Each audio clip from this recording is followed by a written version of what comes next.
In the previous part, Selected Legend has shown you the solution of the low-end device, like how he moved on from the render glitches problem.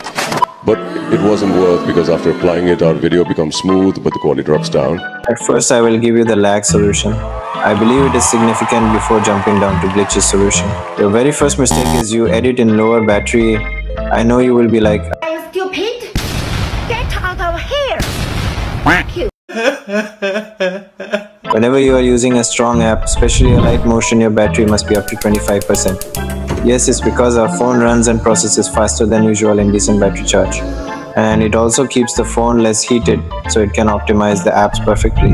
And don't export the videos in lower battery if you don't want to make your video glitched. Also, if you don't want to see errors like video encoding failed or export error, ignore low battery. Your second most committed mistake is you are using the wrong version of alightmotion.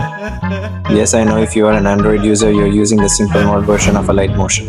In addition, if you're doing it, then I say uninstall this shit now. Thank you. Because the normal mod version app isn't well optimized. There are more mod versions of alightmotion such as Aftermotion, Aftermotion X, Aftermotion Z. I recommend you using the Aftermotion X since I'm using it. If I say about the advantages of Aftermotion versions, then firstly it has less lags than alightmotion, plus it has few extra effects of After Effects. Also you can export in more good quality than original. I will provide the Aftermotion X link in description. Now your 70 to 80% problem is fixed. Still, if you are seeing some errors, then I have found 3 most common errors and also discovered the solution of it. Number 1, video decoding failed.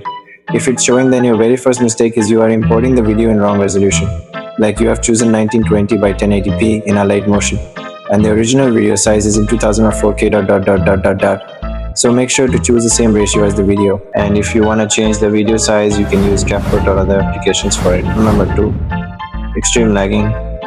As I mentioned earlier, you have the wrong version of EA, and still if it's lagging too much, then open alightmotion and choose the low quality preview option. By the way, it is recommended for low-end device users, and high-end device users usually don't face extreme lags.